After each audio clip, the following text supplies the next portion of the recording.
Hello, everybody, and welcome to the Friday Football Show with myself and Mike DeCourcy from the Sporting News, the Big Ten Network, and, of course, Fox as well. Glad that you're with us on the road this week. That's why there's a different background. Don't have the usual microphone, but, hey, it's the holidays, bouncing around all over the place. I'm at a hotel right now in Boston, so kind of doing this a little bit makeshift today, but, hey, huge game coming up on Sunday for Steelers and Ravens. Glad that you're with us. Mike, Happy New Year to you.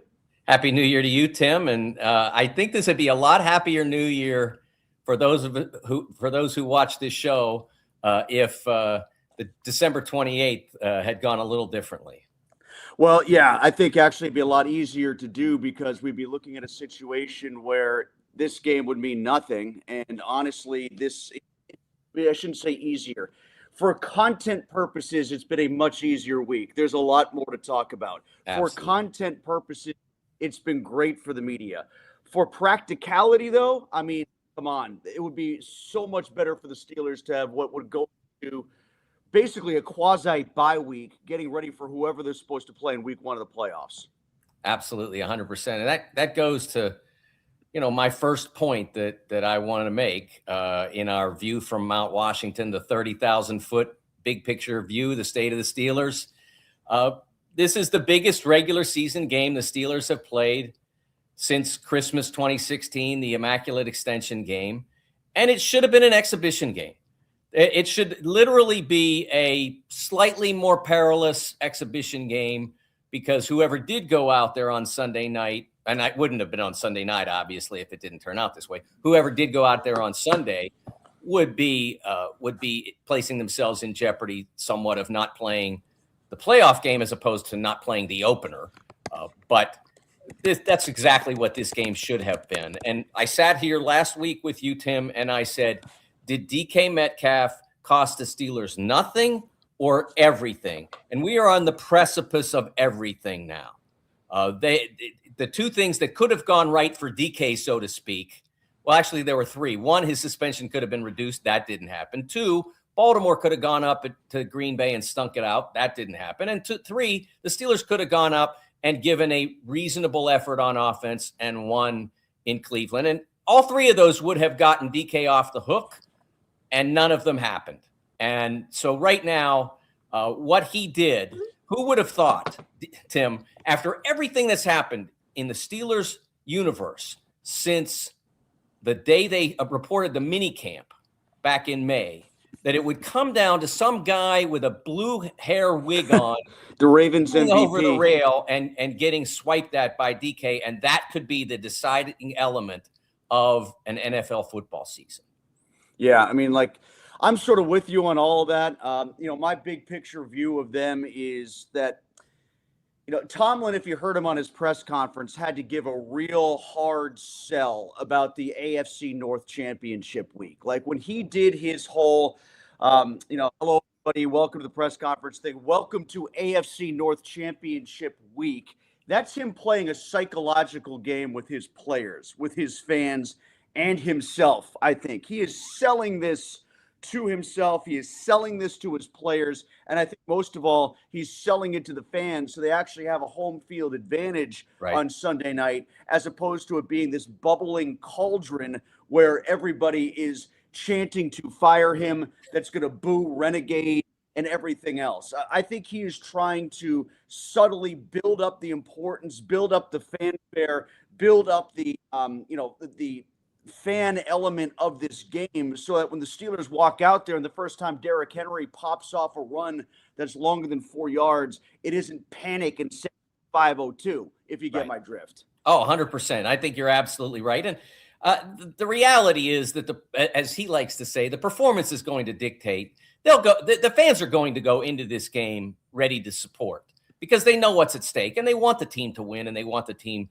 to be in the playoffs. So they're going to go in ready to do their job, so to speak.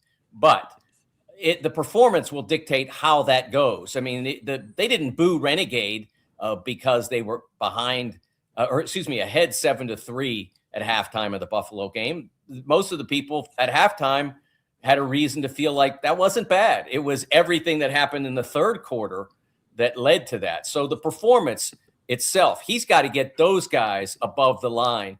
And if they are, then they'll carry the team, the fans over that. They'll get the fans to pull for them at an even greater level.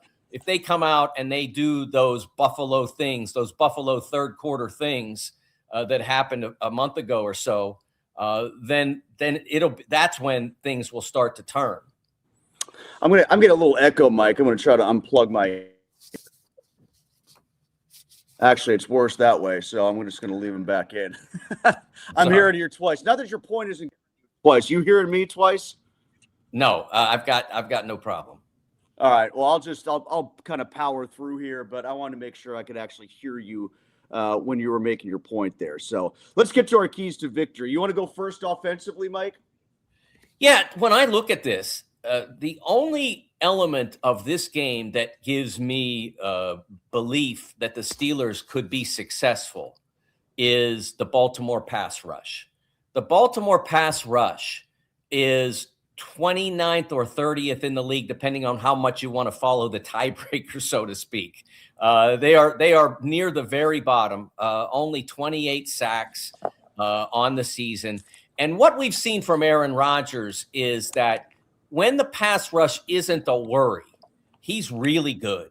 Like if he were doing a 7-on-7 competition, he'd be up there like with everybody. He'd be up there with Stafford and all the rest of those guys. If it was just a 7-on-7 drill, he's making all the throws. He's playing with great comfort. And we saw that especially in the first Cincinnati game, but also in the second Cincinnati game.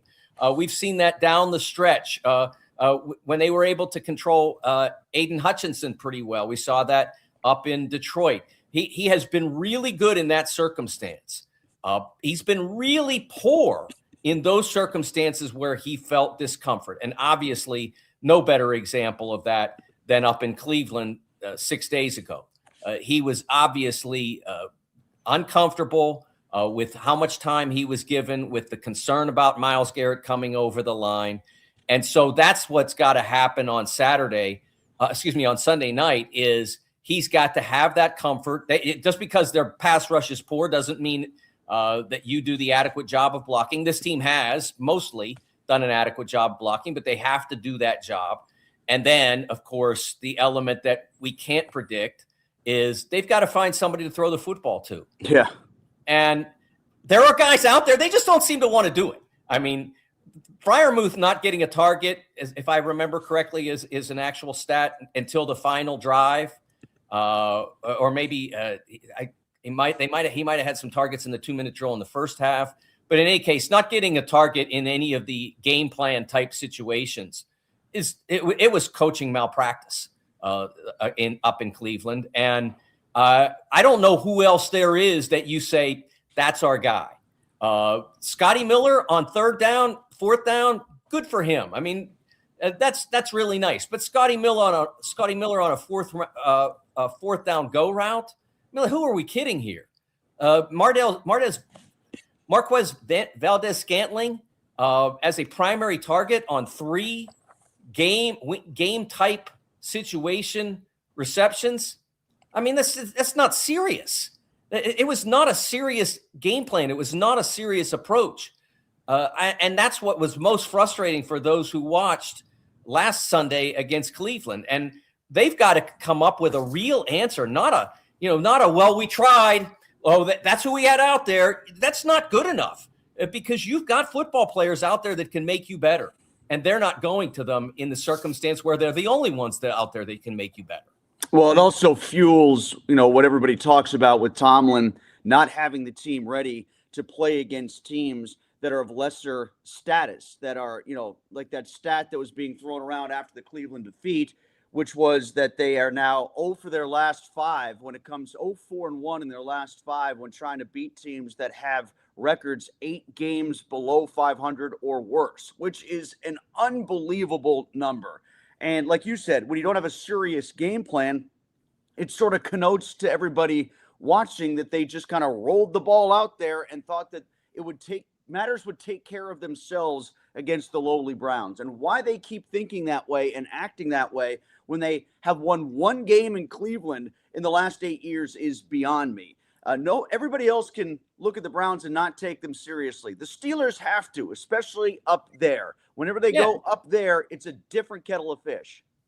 Yeah, and under the circumstances, I don't know how they couldn't have taken them seriously. I don't look at that as the problem. I just thought that their approach was prehistoric. I don't look at it like they didn't care, because if they didn't care, the defense wouldn't have played at the level they did. The defense wasn't at their absolute game-wrecking best, but it was a really good, strong defense. It was good for 3 quarters. It was certainly good enough to win the game. I mean, a lot of teams are going to give up an early score, first quarter, first drive, to sort of figure out, okay, what's working, what's not. And the Steelers have always been that sort of team under Tomlin, with the very exception of the very, very best Tomlin teams, 08 and 10. They've often been one that gives up an early score, like I said, either on the first drive or somewhere in the first quarter, and then figures it out and then shuts most everything down. And that was kind of the way it went on Sunday. It wasn't that. It was the approach to offense that was just so absurd that it reminded me of the Cincinnati game a year ago. Yeah. It was only for playoff seeding. They were already in the playoffs. I don't think the division door was open at that point. Maybe it was, but a lot of things had to happen. Whatever. I think they needed Baltimore to lose too. Yeah. I mean, it was unlikely, but it was mostly had for a ridiculous playoff game plan going into that one too.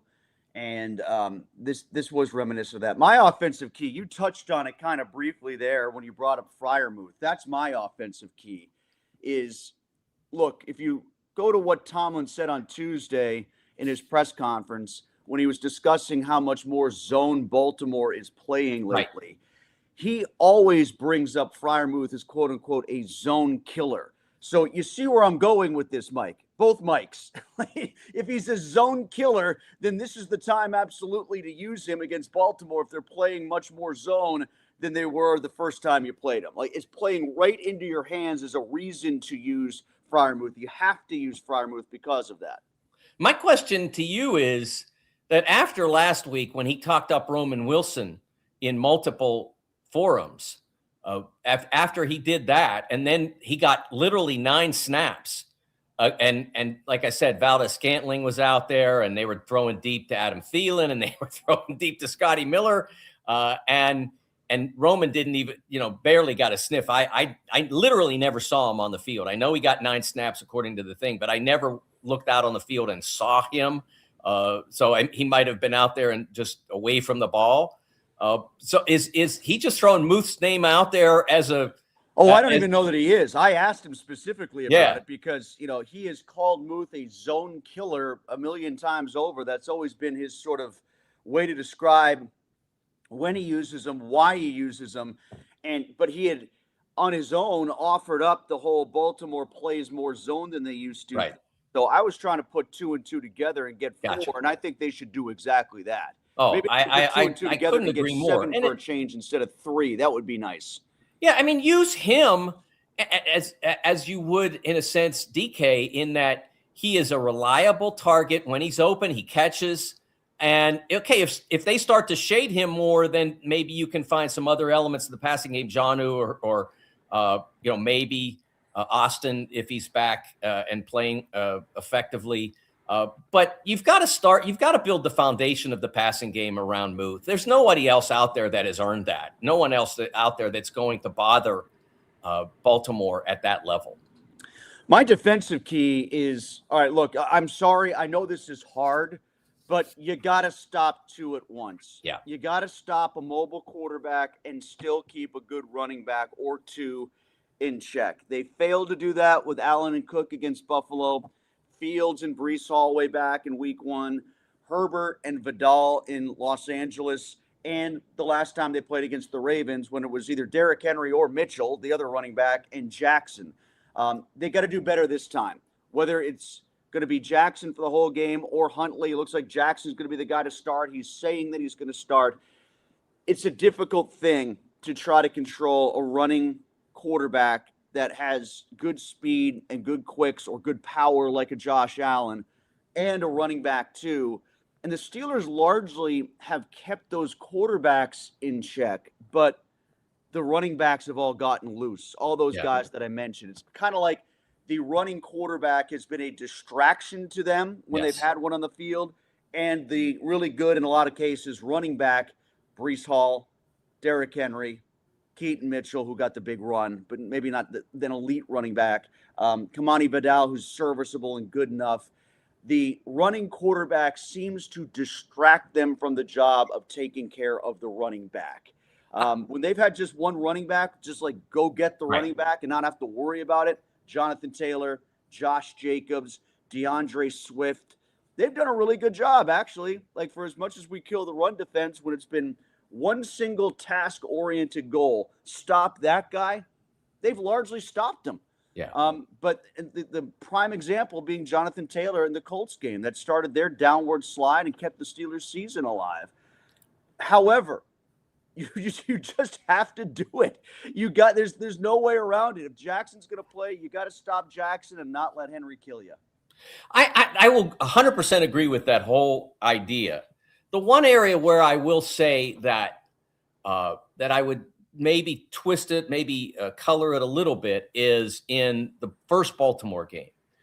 A lot of the production that Henry and Jackson got was empty calorie yards to an extent. Not totally empty, but Steelers are ahead. They are trying to protect the lead. If you are willing to commit to running the football as opposed to passing it, it's going to take you longer to catch up. So we're kind of okay with that.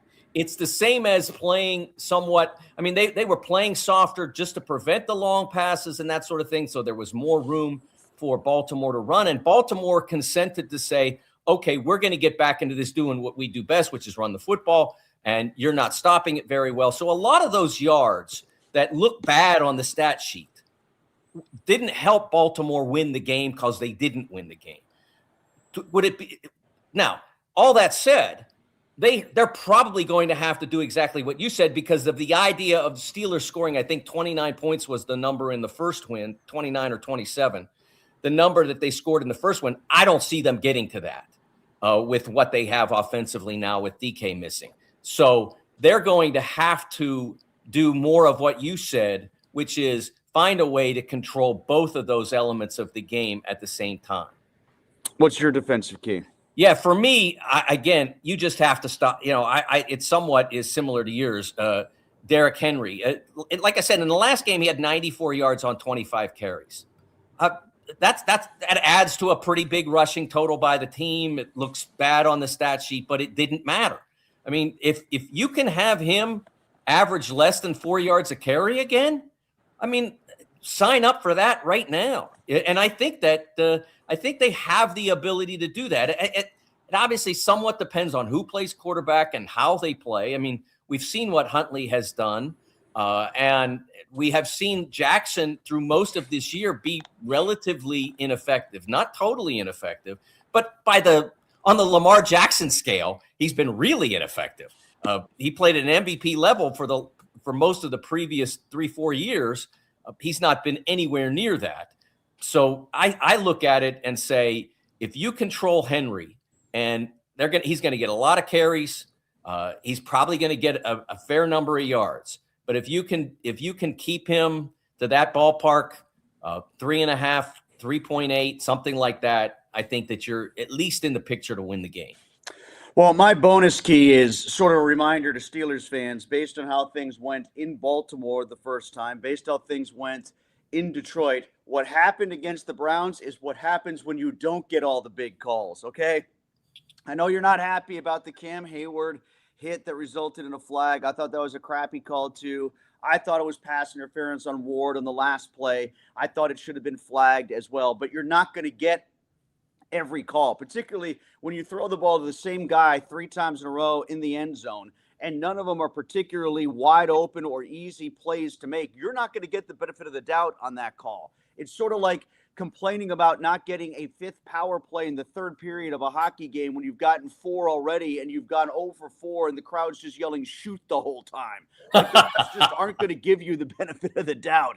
It's like a bad free throw shooter, Mike, who gets fouled over and over again and keeps missing free throws. The refs are less inclined to give him a foul call in a 50-50 situation after 6 or 7 empty trips. So, like, I'm not irate over them not getting that call at the end of the game, because I was more irate about the decision that was being made to throw the football to MVS in the first place as opposed to Gainwell, who was open. So I know I set a world record, I'm pretty sure, for the number of tweets and emails that I got from people saying that the fix was in, that this was a fixed game, that this was an example of a fixed game against the Cleveland Browns. And what I have to say back to you is, no, it wasn't fixed. They just didn't get the breaks that they needed officiating wise, that they did against Detroit, that they did against Baltimore the first time. And if it's a fix because Boz missed a field goal, if it's a fix because Duggar got spun around on the big touchdown pass to Fannin, if it's a fix because of all those things, then was it a fix as well when Highsmith was sacking Shadur Sanders?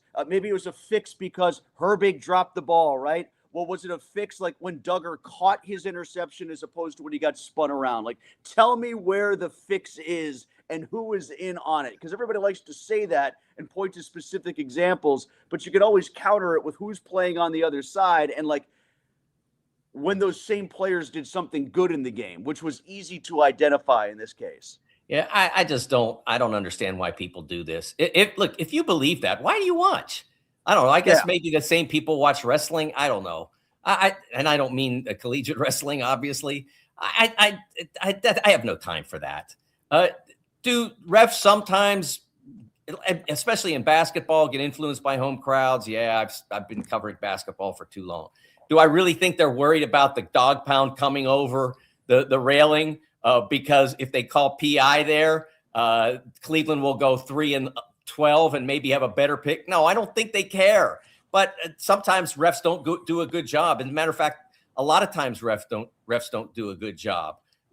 Should that have been a PI? Yeah, probably. But I was much more frustrated with the decision on the pass. And going back, I mean, the execution on 2nd and 3rd down, either one of those could have been a touchdown with a good throw, especially the second one.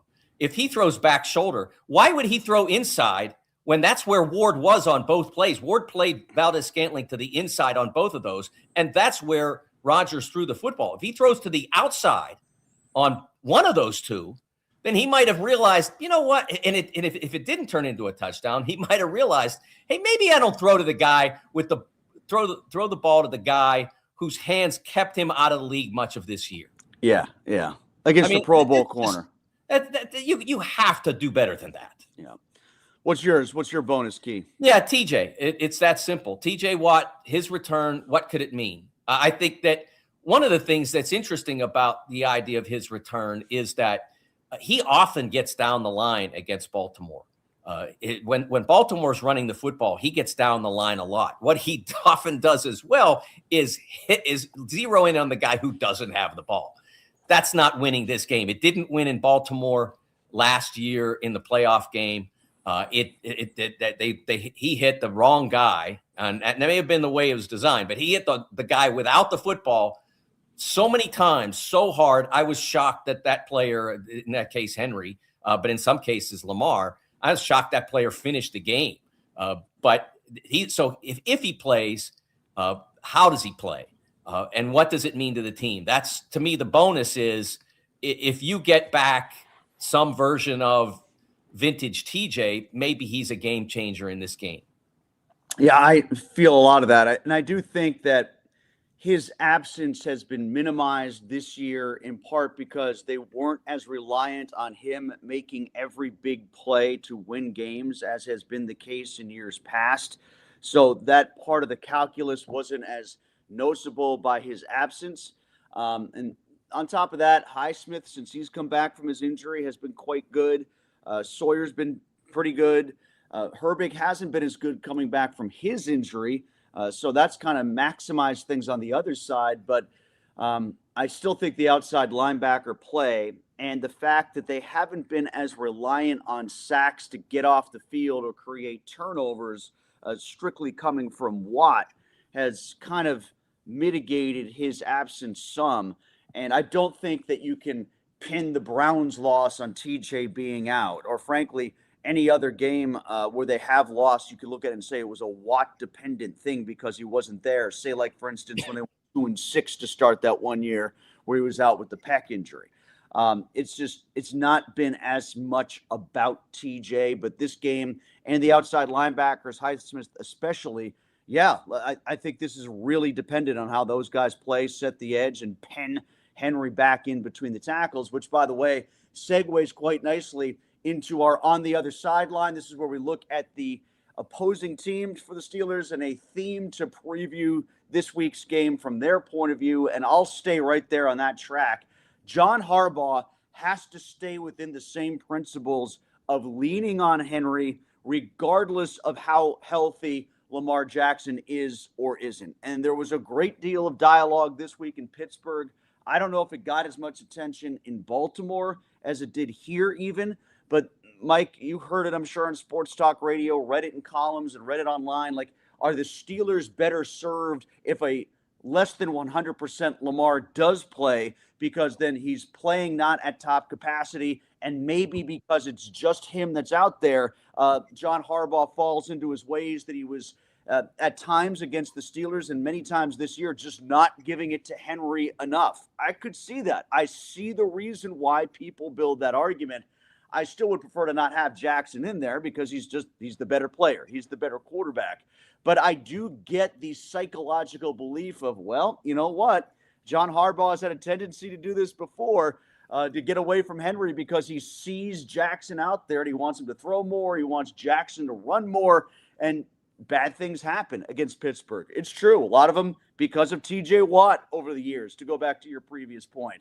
But if I'm Harbaugh, I just look at what happened against the Packers, look at what's happened against the Steelers for various teams, as we talked about before, that have dual threat approaches to the run game, and I let my running back do the work.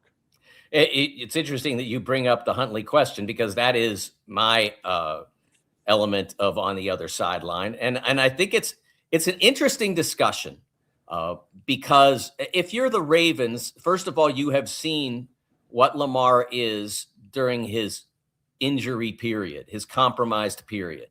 And he has not been overwhelming. He has beaten a lot of low-quality teams, and he and they dominated, although the defense really did most of the work, and the weather when they played at Cincinnati. And Cincinnati didn't, I believe, since the final score was 24-0. So it was partly the defense as well. But the two best wins, right now, the only two wins that Baltimore has over winning NFL teams in this season were both quarterbacked by Tyler Huntley. That's the Baltimore-Chicago game from toward the end of Lamar's injury, toward the end of the early tough stretch that they had, where they were really buried early by the schedule. And we talked about how they got dug into this big hole, Baltimore, and they had Chicago coming into their place. And Chicago's now on the precipice of a division championship. So we knew they were going to be good. And it was a game where Baltimore could have really been buried. And if Chicago had taken care of it, they'd be out. Even the Cleveland game wouldn't have mattered for the Steelers. The Baltimore would already be finished. But that didn't happen because Tyler played great, and they won the game. And then again, going up last week to Green Bay, a Green Bay team that's fighting for playoff positioning and possibly a division championship, coming off a disappointing loss and playing at home on a Saturday night in prime time. And goodness, that should have been an occasion for a better performance. And Tyler Huntley wiped them off the field. Now, obviously, it was a huge part of that was the guy coming up behind him and taking the ball from him. But Huntley was really good. He hit all the throws. He made big runs. He played very well in both of those two. So that's why it's an interesting question. I still think if you're the Ravens, and unless your doctors say no, if your doctors say he can go, you have to play Lamar because one, theoretically gives you a better chance to win on Sunday, and two, it definitely would give you a better chance to win in your one playoff game, and it would be for them again a home playoff game because whoever wins on Sunday night is the division champion and gets a home playoff game. So that's why it makes perfect sense to start Lamar. But it is an interesting conversation because of how good Huntley has been and how impressive he has been in two really big games. Again, if Lamar goes out against the Steelers on Sunday night and doesn't beat them, he will have gone through the entire NFL regular season without beating a winning team. Not one. Well, I guess I hadn't looked at it that way, but it is very much part of the equation here, from what they have done to beat good teams or not beat good teams. And yeah, the Steelers will have a winning record. I don't know how good of a team they are. They might be good enough to win this crummy division. If they don't, then the Ravens are good enough to win this crummy division, and that's that. But we'll get into that a little bit more, I suppose, when we get into our NFL segment. Not only were they slotted this game, but how the games are going to be slotted on Saturday and so forth. We'll get to all that later on. But let's get to our stat pack right now. This is where we try to find the most telling stat heading into this game. We've talked so much about Jackson and Henry already. I figured we would. We give you a bunch of stats and a bunch of numbers about the run game and results and things like that going back all year. But I'll focus on the pass game for Baltimore here for a second. And my numbers are 16 and 665. Zay Flowers has 665 more yards receiving than any other Ravens pass catcher. So consider that for a second. It's kind of like the DK Metcalf thing, to be honest with you, the disparity between receiver 1 and receiver 2, 3, or 4. But when the Ravens went with one wide receiver last week, 16 of the 23 snaps was Devontae Walker. He wasn't targeted, but it's a tell. When he's out there, he's blocking, and they are running. So keep that in mind when you're watching and you see one guy out there and it's not Zay Flowers. What's that tell you? You probably shouldn't need a tell at all to know that the Ravens are going to run with Derrick Henry. You shouldn't, but like back to our previous conversation with the way things go with Harbaugh sometimes, maybe it helps. And that could be it. Who's out there in the one wide receiver looks. Yeah, I don't think the Steelers have thrown a lot with Spencer Anderson on the field either. The only thing you don't know when in those situations is which direction and what form the run's going to take. Is it going to be a sweep, a toss, inside zone, whatever it might be, a trap? You don't know what direction the play is going to take, but you know what the play is going to entail. And so I think it does help to know what's coming, but it also would help more to know how it's coming. And you don't know if it's coming from Jackson. You don't know if it's coming from Henry. And the one time where Mitchell took it for 55, that was a big play that sort of bolstered the stats for the Ravens in that game. I'm trying to remember if that resulted in a touchdown or not. I can't off the top of my head. But at any rate, what's your stat, Mike? My stat is 1.7. And what that is the number of yards the Steelers averaged on conventional third down run plays in Cleveland. 1.7, 0 conversions, by the way. They ran 3 times for 5 yards. They lost yardage on one of those plays, and then they followed it with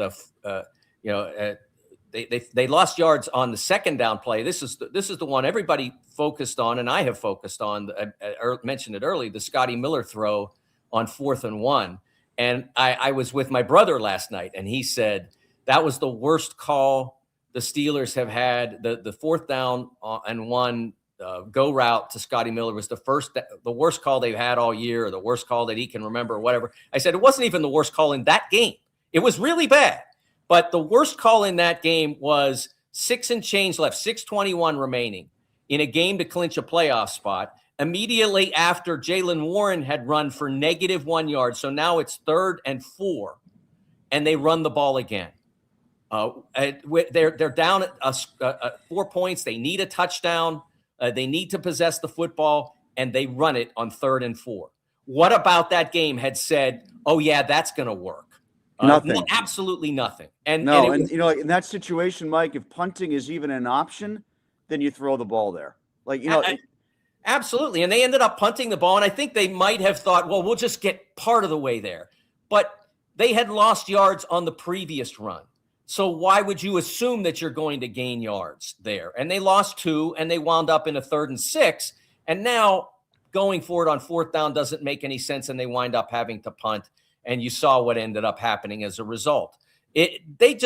Some of the things that they do on offense are absolutely baffling. And yeah, that 3rd and 4 play, I was thinking the same thing when it happened. Like, that probably was their mentality. We need to get a little bit closer so we can go for it on 4th down. But, like, you can't throw the ball more than 5 yards in the air. Right.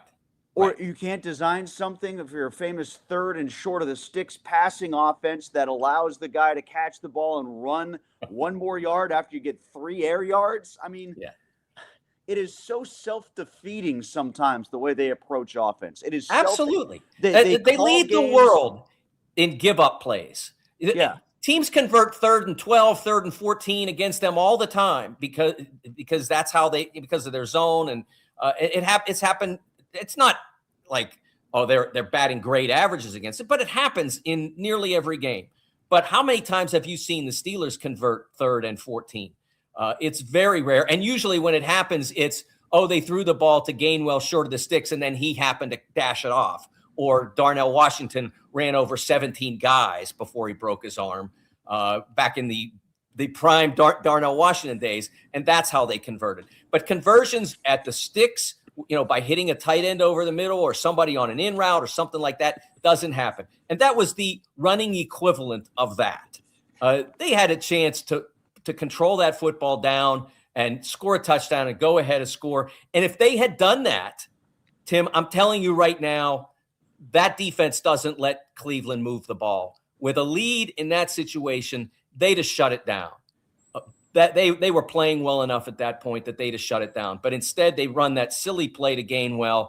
They lose 2 yards. They wind up punting, and the rest of the game goes to heck. Well, for stats for our stat pack, I'll go back to a couple from that Cleveland game. You mentioned the 0 for 3 in those situations specifically on 3rd down. They were 3 of 18 when it came to 3rd down and 4th downs. 3 of 18 on conversion snaps offensively. And how about this? I'll credit Chris Adamski from the Trib for mining this one during the game even. He put it out there. They had 1 red zone snap prior to the red zone sequence that blew up in their faces at the end of the game. Like the 4 and out or whatever it was. But before Freiermuth got them in the red zone in the waning moments of that football game, they had 1 red zone snap, which is just baffling to think about. I know Cleveland has a good defense. They do. They have a very good defense, and may be great if they had an offense to support it. Yeah, let's be fair. To the point that you should assume you're not going to score a touchdown. No. I think 14 of their 15 games, teams were able to score at least 1 touchdown prior to Pittsburgh. So, score a touchdown on top of those 2 field goals, and you at least get to a tie, and a tie would have prevented this game from even mattering. Even if you just got to overtime and you tied again up there, you'd be in better shape for this game coming up against Baltimore on Sunday night. All right, let's get to who will take flight. This is where we talk about flight night at Mike's each and every Monday night. It's an opportunity for you to go there and try one of their many craft beers. They've got over 80 rotating taps. Flight night at Mike's is always great to swing by and see what they have available. They've got over 500 available craft beers. Get yourself a steak and a stone. Mike's Beer Bar right across from PNC Park at the base of the Clemente Bridge. And you can go there before the game on Sunday as well. And then Monday night, I don't know what you'll be watching because it won't be Monday Night Football this week, but it could be for the next week for the playoffs. Is that right? Yeah. The college football playoff is coming up. College football playoff, right. Yeah, exactly. So you could go there and enjoy Mike's for that reason and many others. So what about you, Mike? Who's your guys that will take flight for each team this week? Well, we go back to those great stats that suggest about what Harmon means to the Steelers' rush defense. And obviously, this week, the rush defense is the foundation of what the Steelers will do on that side of the football. So I'm going Derek Harmon to take flight for the Steelers. His presence has to be a securing factor in the run game, both in terms of controlling the primary running back, as well as either whether it's Jackson or Huntley, and I expect it'll be Jackson. He's got to be able to help do the job of keeping him in the pocket and not allowing him to get free. So that's my guy on that end. And I know what Zay Flowers is capable of. I like what you're saying, what you're going to say coming up, but he's the guy that the Steelers have to be worried about in the pass game. You gave all the stats and all the reasons. I had not seen those stats when I suggested Zay. Yeah, those are courtesy of my buddy Matt Williamson from Yes. Fox Sports Pittsburgh 970. He got a couple of those. So he's the guy that obviously the Steelers have to watch and not allow him to take too much flight, but I suspect that he'll have a game. Well, if you're gonna go with Zay, I'll go on the other side of the ball, and I'll say Joey Porter. I don't think I've used him for this category in our rundowns each and every week going into our show. I thought this would be a good time to put Joey into the mix because I think he's been pretty good lately. And for all the reasons and numbers that I outlined about the importance of who Flowers is and what he is to their pass game. From right down the road here in Boston College, as I'm sitting here looking at Beacon Hill right now, Mike. So that's where he did his damage in college football. Porter, I think he's playing well, and if he gets the assignment largely of shutting down Zay, it'll be a real feather in his cap if they win this football game, because that would mean at some point the Steelers are playing from ahead, and he's doing a good job of taking away their primary pass-catching option. So I'm going to say Joey Porter Jr. for the Steelers. Let me use this. This may be our last regular. It is our last regular season show. Let me use this moment to say that Joey Porter's had a fantastic year. I mean, he's now like there were some penalties and all that, but you have to remember that you're watching the Steelers every single game. You're watching every single play, and every time something happens that you don't like that Joey Porter does, you think, oh, there you go. But on balance, he's had a fantastic third year in the league. He had a very nice rookie year, a tough sophomore season, but he's bounced back with a really strong. The statistics say in a lot of instances what he's been able to accomplish. He has got the longest streak of not giving up a touchdown against him of any corner in the league right now. Now, don't want to jinx that, but that's a fact. I think, and he's starting to tackle more as well when teams try to isolate him in the run game. He's starting to tackle more and better. I think he's had a really great year. And a lot of, like, it's the same thing that kind of happened to Broderick Jones. Once you get on the wrong side of the fan base, it's really almost impossible to get back. But I will say this, I don't think the Steelers are going to make the Super Bowl. And, you know, given the various defections and injuries and things that happen on the way from here to the Pro Bowl, it wouldn't surprise me at all to see him as a alternate pick that's eventually appointed. He's played that well, I believe, and deserves the credit for that. The Raven I went with was Rosengarten, the right tackle, going up against a slowed T.J. Watt and a rookie in Jack Sawyer. They should be able to run behind him throughout most of the game, I would think. I didn't want to go with the obvious and just say Henry or say Jackson. So if I'm looking for someone else, I'll look for him. And that should be an interesting matchup to watch. But, yeah, I mean, obviously it's Henry. It's always Henry. And that's part of the reason why they're in the situation that they're in, because they've forgotten that it should be Henry every time themselves. And we've kind of covered that earth already. We've tilled the soil there. So yes. Let's get to our Around the League segment next. A couple nuggets from across the NFL that may or may not have anything to do with the Steelers. I want to chew on this for a second, Mike, because people will be talking about this after the fact, I'm sure. If the Steelers do beat the Ravens, does it matter which team the Steelers play if they host a wild card game? I bet they lose to whoever it is without the quasi-bye they could have had. Maybe if they had had a bye week, I'd feel differently, but, to look at the history, and people have done this a lot. I don't know what the current numbers are. What the Steelers and Ravens records are after they play each other is usually pretty bad the very next week. And if they have to go stem to stern to win a tight slobber knocker 4-quarter game against the Ravens, then spin around and play maybe on a Saturday, maybe on a short week. We'll see what they do to them schedule-wise. But if it's Houston or Jacksonville or the Chargers or the Bills, I think they would be a very worthy underdog at home against any of those teams in a first-round playoff game. What about you? Yeah, I mean, I agree with that 100%. They're an underdog this week to a team that has a lesser record than they do. So yeah, they would definitely be an underdog against any of those teams. The one I think that would be, in some ways, would be most interesting. And again, I was entertaining these discussions when all that had to happen for the Steelers to make the playoffs was for the Ravens to lose. Right. But now it's like, oh well, whatever. Because just winning this game would be something. But if they were to play Houston in the playoffs, I think that would be fascinating, because Houston's is exactly the antithesis of what I discussed earlier in the game about Baltimore's pass rush. Houston is like this, sort of maybe this close to like the Steel Curtain or the Purple People Eaters with the way their defense is dominant. Right. Oh man, and their pass rush is ridiculous. And so that would to me be an interesting opponent for them. And I'm only bringing that up, like I said, because of the dichotomy between what works against the Steelers and what doesn't. And but I think that worrying about next week now, they blew that luxury. They had the opportunity to have that, and they blew it. So it's really all about Sunday night. Yeah, and I don't know if there's one team. They're all flawed to some degree or another. So it's not like they couldn't win any of those games.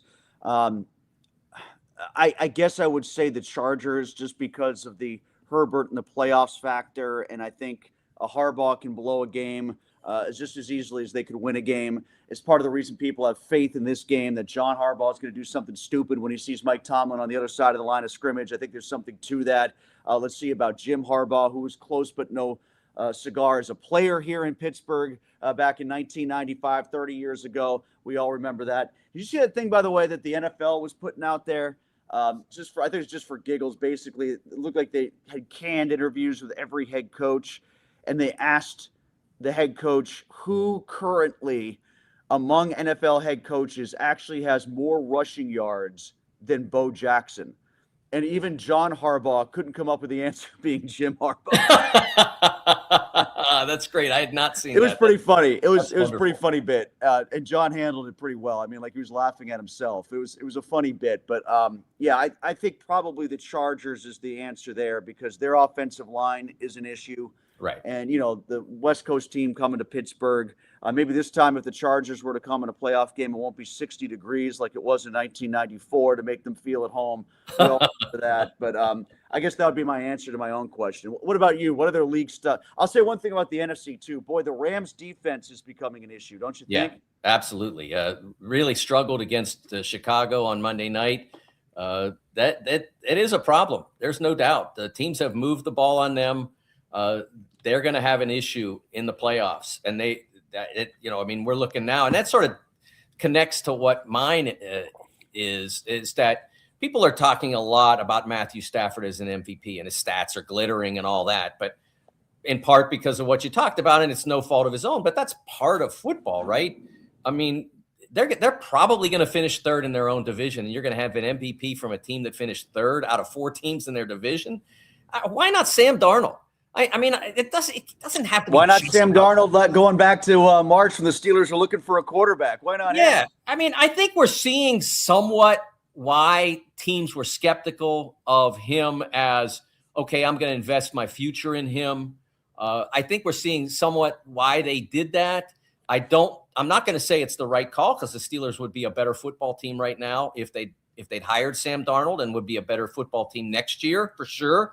Because for at least 2 years, like, even if you get the exact right rookie quarterback, even if you get your Patrick Mahomes in next year's draft, it's not going to be that first year. So for the next 2 years, you would be a better football team with Sam Darnold. So I'm not saying that. He throws a lot of picks, and that's why teams, that's a reflection of why teams were skeptical of him coming out of Minneapolis, out of Minnesota. But I think he has played as well in terms of trying to be a winning force as any player in the league. And I just don't like the idea that it's a stat award. It just shouldn't be that. And if it's a stat award, then it should be opened up to every stat. It should be, okay, like if stats don't, if wins don't matter, then why not Myles Garrett? Because Myles Garrett just won his team a game. I know they only won 4, but he just won his team a game just by being on the field, Tim. Like, if Myles was hurt last week, the Steelers win the game because they don't have to spend 75% of their offensive energy trying to make sure that he doesn't wreck everything they do. So if it's just going to be a stat award, why not sacks as a stat or receptions or whatever it might be? I just reject this whole idea that it has to be a quarterback and it has to be the guy with the prettiest stats. If it has to be a quarterback, then maybe it should be Sam Darnold. If it's going to be about pretty stats, then let's open it up to every category.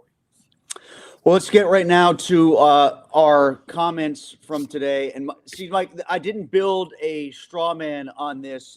Let's go to this guy at the bottom with the cat face. The NFL is fake. When legal betting is in the NFL, it's fake. So, look, there was always legal betting. Like, it was always legal in Vegas. You could always make legal bets.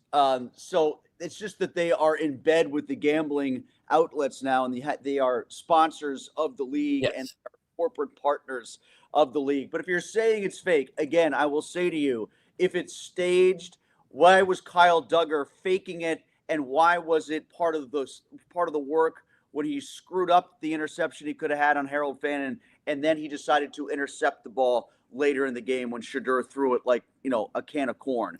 Right. Is that what they want us to think? Is that part of what this is? I mean, people only say that the NFL is fake or staged when they lose money on it. So basically, you decided that you were going to bet against the Steelers, and it came back and bit you in the ass. That's what happened.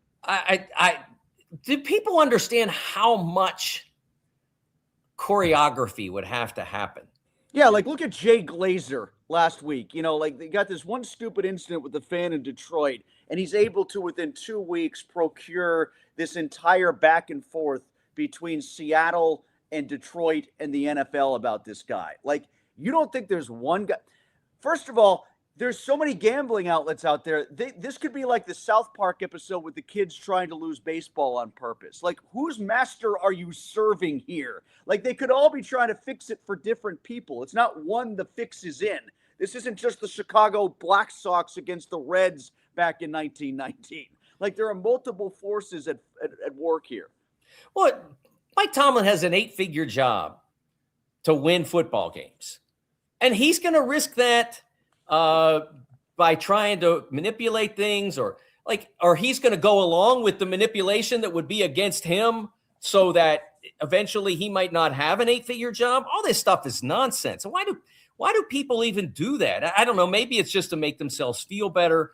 Like, have there been circumstances when sports have been gerrymandered in the past? Yeah, I mean, we all know about the NBA ref that happened. We've seen it happen on occasion now with college athletes. We saw it happen up in Cleveland with the pitchers. Yeah, there are individual actors who will do that. And why they do that, given the risk versus the reward, I don't know. But we see that sometimes. But the whole thing being this big show, I mean, my goodness, it's just absurd. This guy, I think it's Kelly9591. That's probably for Greg Lloyd and Kevin Green, if I'm guessing here. They say if the Steelers lose this week or next week, if they make the playoffs, Tomlin's going to hear it from the fans. Maybe he spares Rooney the embarrassment and resigns. I bet you he doesn't. I don't think that's going to happen. And I think he definitely wants at least 20 here. As bad as things feel right now, as mad as people are, I don't think Rooney's hearing it. I don't think he heard the Tomlin chants, the fire Tomlin chants the first time, or if he did, it was white noise and he ignored them. It's going to get ugly and get ugly early in this game because of what happened in Cleveland if the Steelers get off to a bad start. And it could be a 3.5-hour embarrassment if they play poorly. Absolutely. Still don't think it's going to matter. Still don't think the owner cares. Well, I think he cares, but I don't think he cares. I don't think he cares to engage in that part of the conversation. Yeah, I mean, I think that he is following what his father's method was, which is that you build an organization that is in the picture, and that when you get the absolute most important details right, which is obviously starts with the quarterback, then that's when you start to think about we can win those biggest games. And I'm not talking about huge game Sunday night. They shouldn't even be in a huge game Sunday night. They should be in an exhibition. I'm talking about winning the games that happen in January, later on in January, in February. Those games those happen when you have the quarterback right. And they've in their entire history, they got to the big game one time when their quarterback was just adequate. One time, 1995. It's the only time. Every other time they had elite talent at that position. So you need to get that right. And I don't think that you get better by, I'll say this again, you don't get better by moving on from successful coaches. Look at Pitt basketball. You don't have to look any farther than that. When I was doing radio appearances here in Pittsburgh in the earlier part of this decade, the last decade, almost 15 years ago now, when they after they missed the 2009 Final Four, after they lost in the in the second round when they were a 1 seed, every single time I went on to talk about basketball, I wound up having to defend Jamie Dixon. And look at where Pitt basketball has been since he decided, I've had enough of this. And so I don't think that you get better by doing that. I do think that there are things that they need to do within the organization, in addition to finding your next Ben Roethlisberger, your next Patrick Mahomes, whatever. In addition to that, they need to do. But moving on from Tomlin is not one of them. Or you could hire Ben Johnson. Ben Johnson had Caleb Williams. If Ben Johnson came in here, would he be the same coach? I don't know. Maybe not. There have been lots and lots and lots of guys that have cycled through and failed. And we don't know where Ben Johnson's going to be next year or the year after. But we also didn't know who Bill Cowher was or Mike Tomlin was or Chuck Noll was when they got hired. Yeah, but who hired those guys? Rooney's dad. Yeah, and if Rooney's dad were here to make the hire and he thought it was time to – If Rooney's dad were here to make the hire and he thought that this was the time, I'd listen, because that guy was the best there ever was. So you want to trust it? You want to trust his instinct, but you don't want to trust his judgment to hire him. I want to trust his plan, because his plan, Rooney Sr. or Dan Rooney, his plan has been a successful plan. I fear the approach of, we are not going to change the coach because we're afraid of what that coaching change is going to be, but we're going to trust this coach to find the next quarterback when he's been unable to do that. Well, I think he's looked once, and I at the time predicted it would fail, and have been proven right. He's looked once. There's not a quarterback store. Oh, we just go in and look at the one on the rack over there. There's nothing like that. It's hard to get in position to get that player. They have patched together the quarterback position, for now? Well, definitely for the last 2 years, and their failed plan to get the player out of the draft consumed the previous 2 years. Whether or not that player is in this draft, I don't know. I haven't seen him. And everybody hated every quarter. Everybody loved every quarterback in August, hated every quarterback at Thanksgiving, and now loves every quarterback again. That's kind of how it works. Yeah, I like Mendoza. I think he's very good. I don't know that I'm totally over the moon about him. I think he's got a lot of great qualities. I'll tell you what. I was watching the Ole Miss game last night, and I thought, maybe that dude shouldn't go, Trinidad Chambliss. Maybe he shouldn't go into the transfer portal, because he made some plays at the end of that game that were just spectacular. And the kind of inventive, dynamic plays that not to say he's Patrick Mahomes, but the kind of inventive, dynamic plays that Mahomes does make. And I haven't seen a guy that jumped out at me like when I saw Rodgers play at Cal back in 04, 05, saw his bowl game, and I knew he was going to be special. I haven't seen anybody jump out like that. Pete says, if the schedule was flipped and the Steelers needed to beat the Browns this Sunday, who would win? That's a great question, because I think anytime they go to Cleveland, the answer is probably Cleveland, based on the last 8 years of results. But if you wanted to see this place burn, my God, what if it came down to that? What if it did come down to them having to go to Cleveland to win a football game to get in the playoffs, and they didn't do it? Yeah, now, would that extra element of needing to win have come into the play calling calculus a little bit more? Maybe, especially with the tie not being an element. We could just tie and get in. Well, I guess they could have. Either way, they could have tied and gotten in. Yeah. Yeah. I definitely think Tomlin would have played to the tie. I can tell you that. That's something we hadn't thought about, but they could still tie this weekend and get in. That's right. Yes. If they tie the Ravens, if they get into overtime, and just get out of there. If with they get into overtime, it'll look like the football version of 3-on-3 hockey in overtime. They'll give the ball to Jalen Warren or Kenneth Gainwell and just have them run around, kind of like the players loop around in 3-on-3 for hockey. One more here, I'll get to it. What's the weather forecast? It's from Z-Man. What's the weather forecast Sunday night in the Berg? I actually looked it up when I saw this come in. All right, I'll give it to you. AccuWeather forecast Sunday for Acrisure Stadium. Cold with low clouds and a 3% chance of precipitation. So I don't know who that favors, really, to be honest with you. I don't. It would seem if I think the wind would be the question. What's the wind going to look like? Oh, I didn't see the wind. I think that after we've seen some of these windy games, I'm going to try to see if I can hit my weather. It doesn't have the little wind symbol on it. So that's a good sign, I think, because you want to be the passing team in that game. That's the thing. You need to be the passing team. Yes, according to my weather app, it's below 5 miles per hour. Basically. Well, you know what? That actually favors the Steelers then, because they've got the better kicker. So yeah, better kicker. Plus, you want to I think the passing game has been impacted by some, obviously not up in Detroit, but I think it was impacted at least subtly up in Cleveland. You don't want that to be a factor in your final game when you have the superior passer. If given the amount of time necessary to feel comfortable in the pocket, he still is the superior passer. All right, Mike, we'll do at least one more of these to wrap up if the Steelers lose. And if not, we'll be talking about the Houston pass rush for the better part of 1 hour next week. Or yes. Whatever it might be. Or the Herbert factor, the Harbaugh factor, whatever the case is. And who is your prediction for this week? We still have to do our predictions. Segment. Oh, that's right. Well, if Jackson's playing, I'm going to go with the Ravens 20-16. Right. And your prop? My prop is going to be, let's see here, Henry over 100 and at least one TD. You can combine that.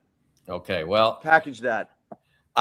You know my feeling about making the prediction on the Steelers at this point. Although I did correctly identify the Browns last week against my better wishes, but I'm going to stick with this. I'm going to go Ravens 24, Steelers 23. I'm going to say in my prop, and I did hit last week with Shadur Sanders over 177 passing yards, I think it was. He blew that away. My prop this week, it was a tough one to find, but I went Aaron Rodgers over 1.5 TDs. If he throws 2 touchdown passes, you even get pretty good odds on it. Yeah, I saw that. I like the odds on that, actually. Yeah, it's a plus 164. So better than even money odds on him throwing 2 touchdowns. So I kind of like that. All right, Mike, sounds good. Happy New Year again to you. Thank you for bringing us weather on the 8s. And we'll do this again one way or another next week, okay? Happy New Year, Tim. Happy New Year, everybody.